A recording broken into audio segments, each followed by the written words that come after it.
the European higher education.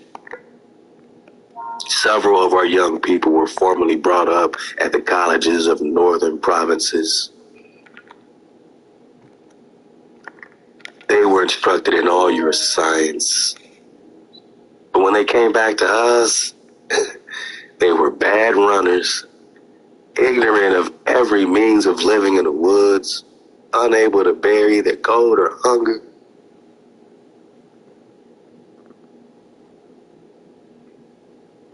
You made us weak, man.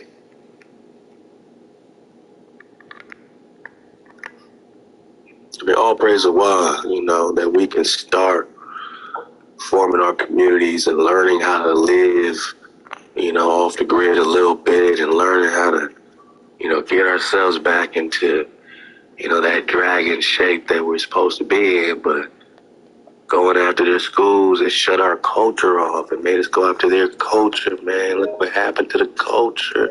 Are you cultivating? Or do they say you in a cult? Oh, you must be in a cult now because you care about your culture, your actual culture. You care about keeping the code of Hawaii. You must be in a cult, huh? Oh, you're doing agriculture? Agriculture? Y'all knockers talking about doing your own agriculture? You must be in a cult, dog. Talking about culture. They took your culture away. You came back. The tribal chief said, look, man, several of our young little Nagas, went to your colleges and they came back to us. They couldn't run, man. They couldn't run, man. Just think about it. They couldn't run like they used to run. They're ignorant of every means of living in the woods. They have no ability to survive. You took their survival away. They're unable to bear either cold or hunger. Knew neither how to build a cabin. Basic stuff that we learn to enjoy world right now. How to build, little sheds, right? Cabin. Take a deer or kill an enemy. They forgot how to kill enemies. They're not trained to kill an enemy no more. They think the enemy is their friend. They're in amity with enemies. They spoke our language imperfectly. It's not even pure water no more. They're neither fit for hunters, warriors, or counselors. We can't do nothing with these little Nagas after you teach them in your high education systems, your European high society systems. Bring our little Nagas back. Useless. They were totally good for nothing. But the European mind says, what? You got a certificate. You could work a job. You could have this career. What's a career without your land, boss? What's all your monies without your tribe, boss? What happened to your tribe? Oh, they got massacred. Oh, God. But you got dollars. You drive a Benzo. You got a condo. You got a mansion. You play for this team. You play for that team. Good for nothing. Because to the tribe, yeah, you can run a football, but can you run? You know what I'm saying? Can you run? Can you really run? I mean, yeah, you know all the mathematical equations, but can you survive the cold? Can you survive hunger? Can you live in the woods? Can we counsel you? I mean, can you counsel others in your ways, in your culture? Are you a warrior? Can you kill the enemy? Damn, you can't. Well, you're totally good for nothing, boss. We are, however, not the less obliged to your kind offer, though we decline accepting it. And to show our grateful sense of it, if the gentlemen of Virginia will send us a dozen of their sons, I like this talk. This is the talk we need to be talking. Why are you educating us? You're learning from us. You wrote fables about us, our priesthood, our oppressors. Or you want to educate the descendants of Prester John? You want to share some education on how to be us? We can go to your colleges, get into all this debt, got to pay you back triple the amount that we borrow just to go work for the man. Come on, man. And we're declining your stank ass offer. Matter of fact, why don't you send us a dozen of your sons? We will take great care of their education, instruct them in all we know, and make men of them. Whoa.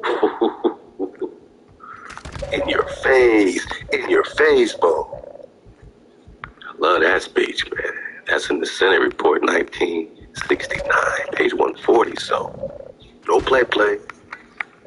We'll educate your boys and we're gonna make men out of them. How about that? They're gonna learn how to live in the woods, man. They're gonna learn how to take care of themselves, and they're damn sure gonna learn who the enemy is.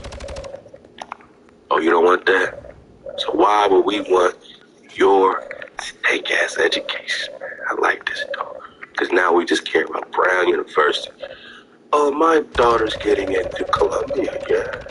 She's gonna be a doctor. As much of a doctor as they're gonna teach you to become and all the oaths you gotta take just to become a doctor, you still don't know how to save a life. Not in the woods, you don't. You don't know how to, make your own elixirs and medicines and all that stuff. You don't know how to truly be a medicine man, right? A medicine woman, right? Princeton, yeah, my son went to Princeton, yeah. Ivy League. Indian school to hijack the Naga's mind bone so they can come back home worthless, good for nothing, boss. Totally good for nothing is what their higher education system is. European higher education system. I know my Nagas, we think we got to send our children to these colleges to get educated, to get a job.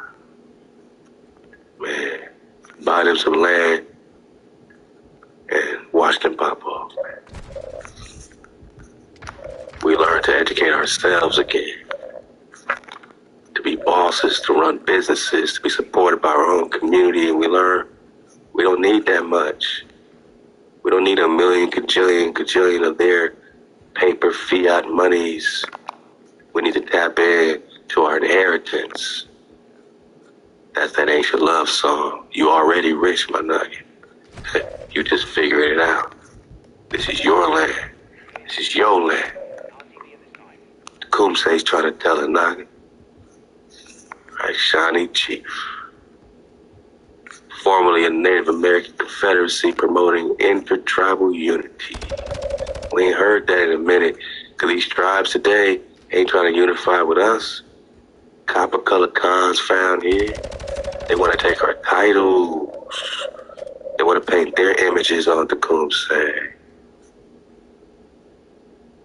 So they can say, hey, that's me.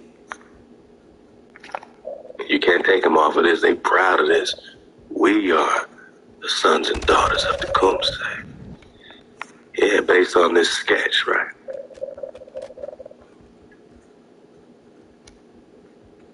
The Kumse was in the middle of a more war. Even though his efforts to unite Native Americans ended with his death in the War of 1812, he became an iconic folk hero in American, Indigenous, and Canadian popular history.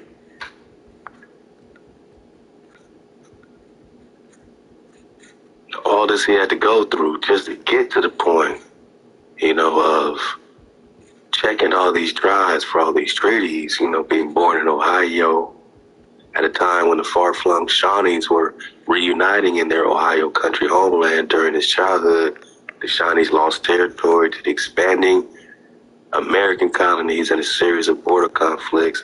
The Tecumseh's father was killed in a battle against American colonists in 1774. Tecumseh was therefore mentored by his older brother, Chesetao, a noted war chief who died fighting in 1792. So what can he do? His dad died fighting. His brothers died fighting. What you think Tech's gonna do? You think he's just over there just kicking it with the British and yada yada? Man, you over here slipping. We ain't seen this type of energy, man, since Tupac, man. And for real, I mean, that's the kind of energy Tecumseh's bringing. That's why they had to shut that down. He's talking about uniting the jails and uniting all Nagas under, thug life, man. That's Tecumseh, man. I'm talking about Tupac attack, man. Tecumseh joined Shawnee Chief Blue Jacket's armed struggle against further American encroachment. So he started rocking with Blue Jacket. Or Weya Pierre Senois, a war chief of the Shawnee, preeminent Indian leader in the Northwest Indian War. So he was leading the Northwest Indian War. Wow, because that's all we talking about, right? Right? Whoa.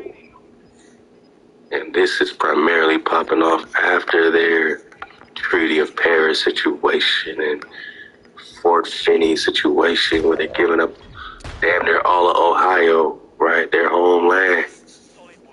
Said, nah, we ain't gonna do this no more. And then they did it again in 1809, gave away 30 million acres of land.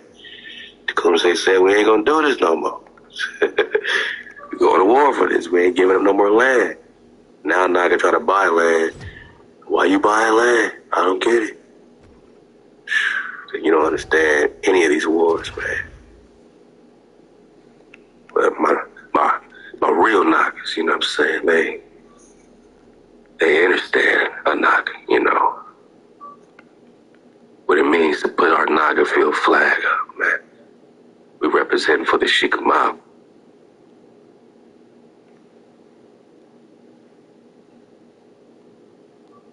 For all the indigenous Nagas today, whether you were descendant of this side or that side, whether you were descendant of the Chickasaw or the Shawnee or the Choctaw or the Delaware, Naga, we in this together. And I think maybe they didn't see clear that the war couldn't have been avoided. They had the tribe up there, or they leave it to you today, right? If they would have known what they was leaving to you today, I guarantee Tecumseh would have had much more support, man.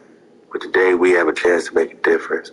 And us digging on this is not to point the finger or put the blame on no tribes, but to say that we got to tribe up.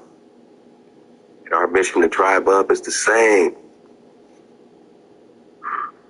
as Joseph Brant,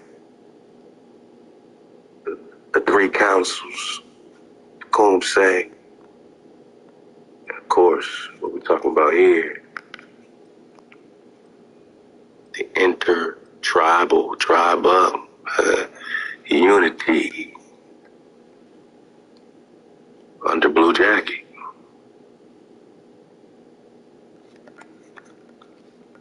So Tecumseh joined Blue Jacket against the hijack. July, let's get it. Which ended in defeat at the Battle of Fallen Timbers, 1794.